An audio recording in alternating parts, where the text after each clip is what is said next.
On a crisp autumn day at Marine Corps Base Quantico, the air was thick with anticipation.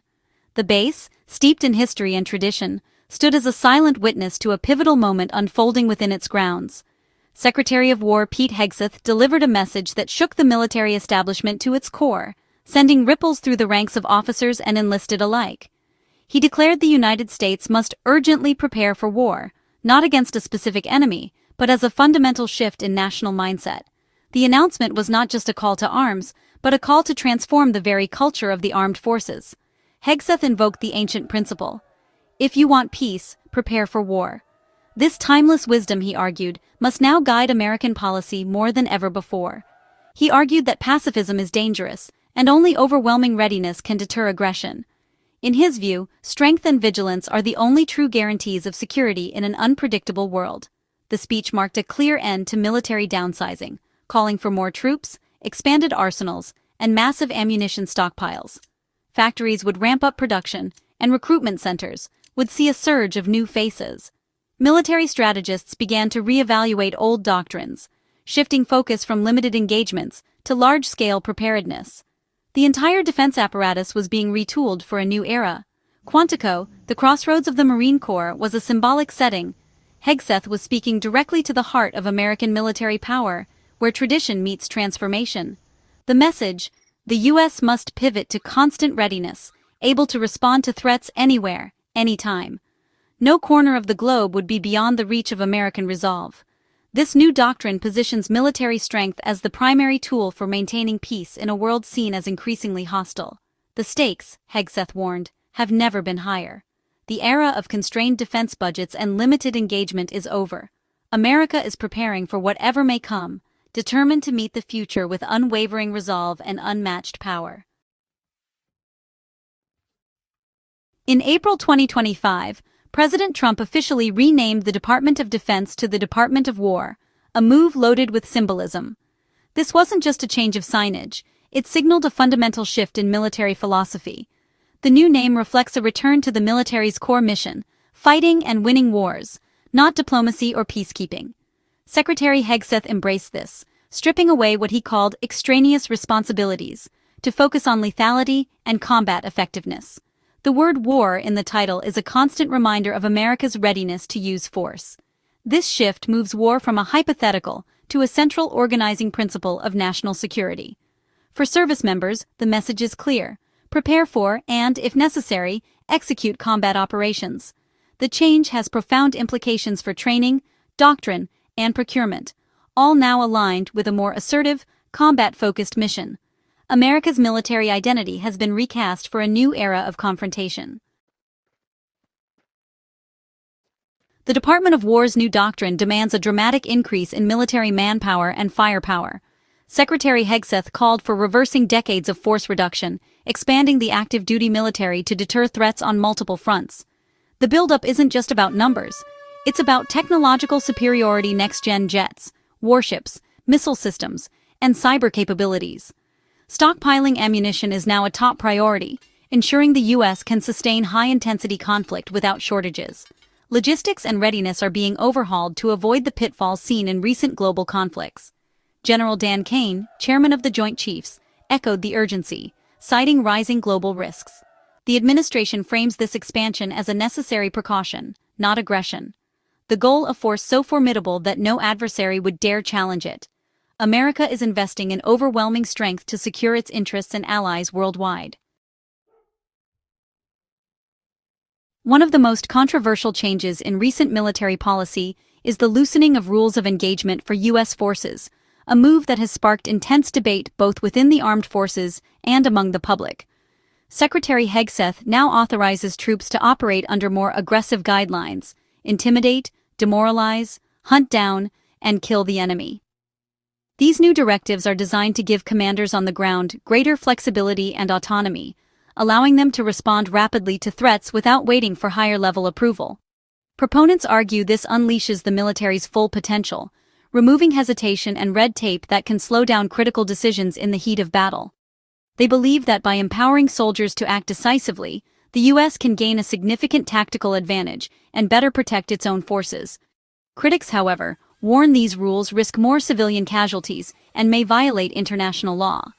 They point to recent incidents where aggressive tactics have led to tragic mistakes, raising concerns about accountability and oversight.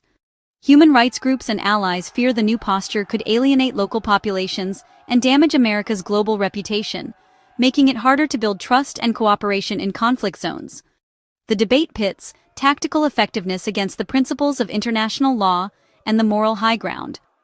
Military strategists argue that success on the battlefield must be balanced with ethical considerations and long-term consequences. The shift could fundamentally change how the U.S. conducts military operations, making them more aggressive and potentially more destructive, with far-reaching implications for both soldiers and civilians. Supporters see it as a return to traditional warfare, where decisive action is valued. Opponents see a dangerous escalation that could spiral out of control and undermine American values. The world is watching closely to see how America wields its new doctrine, with allies and adversaries alike gauging the potential impact on global security and stability. The rules of engagement debate is now central to the nation's evolving military identity, shaping not only how wars are fought, but also how America is perceived on the world stage. The Pentagon's new national defense strategy pivots toward homeland security and the Western Hemisphere. While China remains a concern, immediate focus is now on securing the American continent and its surrounding regions. This shift reflects growing alarm over threats closer to home: state-sponsored aggression, terrorism, and transnational crime. The military is tasked with securing borders, maritime approaches, and airspace, and responding to crises throughout the hemisphere. The administration is especially wary of China and Russia's influence in Latin America, viewing it as a direct challenge. The Monroe Doctrine is being revived, with the military as its enforcer. More ships, aircraft, and personnel are being dedicated to the Caribbean, Eastern Pacific, and South America. Counter-narcotics missions are now reframed as counter-narco-terror operations, signaling a more militarized approach. The U.S. is building a robust security architecture close to home, preparing for threats both near and far. Despite the Department of War's renewed focus on the Western Hemisphere, China remains a top concern for U.S. military planners and policymakers. The Pentagon continues to view Beijing as the most significant long-term strategic competitor, with its growing military and economic influence shaping global security calculations. At the Shangri-La Dialogue, Secretary Hegseth delivered a stark warning about China's expanding military ambitions, particularly its intentions toward Taiwan. He emphasized that the U.S. and its allies must remain vigilant and united in the face of Beijing's assertiveness, highlighting the importance of international cooperation to deter aggression in the Indo-Pacific. Recent intelligence assessments suggest that China could attempt to move on Taiwan as early as 2027, a timeline that has prompted the U.S. to ramp up military deployments in the region. Joint exercises with allies have increased, and Washington is urging partners to boost their own defense spending to ensure a credible deterrent. Closer to home, tensions with Venezuela are escalating rapidly, drawing renewed attention to Latin America as a potential flashpoint. The U.S. is closely monitoring developments along the border and throughout the region. A recent incident saw Venezuelan fighter jets approach a U.S. Navy destroyer operating in international waters, heightening fears of a direct military confrontation. The encounter was tense, with both sides accusing the other of provocation. In response, the U.S. has intensified counter-narco-terror operations in the Caribbean, deploying additional assets to disrupt illicit trafficking. However, Venezuela views these moves as a pretext for possible aggression, further straining diplomatic relations.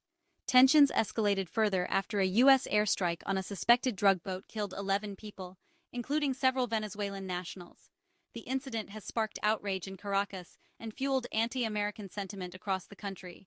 In response, President Maduro has mobilized Venezuela's national militia, vowing to defend the nation against any U.S. attack. He has called for national unity and increased military readiness, framing the standoff as a fight for sovereignty. Meanwhile, the U.S. has doubled its reward for information leading to Maduro's arrest, signaling a hardening stance and raising the stakes in an already volatile situation.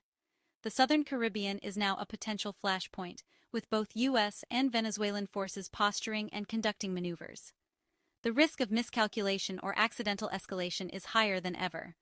The new national defense strategy, designed to address both global and regional threats, is being put to the test in real time as these crises unfold. America's approach is now more direct, more militarized, and more willing to confront perceived threats head-on, reflecting a shift in both doctrine and posture. As the world watches these developments unfold, the U.S. is drawing new red lines, testing the resolve of its adversaries and the strength of its alliances in a rapidly changing global landscape. The new doctrine is backed by a massive surge in military spending. Tens of billions are being poured into modernizing the armed forces and filling ammunition stockpiles. Major contracts, like a $5 billion deal with Raytheon for the Coyote missile system, are being fast-tracked. The defense industry is booming, ramping up production of advanced weaponry, AI, hypersonics, and space assets. The goal: a military that's not just bigger, but smarter and more lethal. Procurement processes are being streamlined to get new weapons to troops faster than ever. The scale of spending reflects the administration's sense of urgency in a chaotic world. This financial commitment is the most tangible evidence of the new policy in action. For this administration, the sound of factories producing weapons is the sound of peace through strength. The administration's aggressive military posture has split the nation. Supporters see the changes as a necessary correction. Strength deters aggression, and a war-ready military protects American interests. They welcome the Department of War's new focus and believe peace comes through strength. Looser rules of engagement are seen as empowering soldiers to win without hesitation. Critics, however, warn that this path is provocative and could lead to unintended conflict. They fear the buildup diverts resources from critical needs like healthcare and education. There's deep concern about increased civilian casualties and the erosion of international law. Critics argue that true security comes from alliances, diplomacy, and economic stability, not just military might. The debate over America's future is fierce, and the stakes couldn't be higher. America stands at a crossroads, debating the true cost of peace and security. The administration's vision is clear, overwhelming strength as the ultimate deterrent. But does a massive buildup prevent war, or make it more likely? The nation must weigh the risks of action versus inaction, and the values it wants to uphold. Today's choices will echo for decades, shaping America's role in the world. A more militarized policy could lead to recurring conflict, or leave the nation prepared for real threats. The challenge is to balance security with restraint and power with wisdom. History will judge whether this new path leads to peace or peril.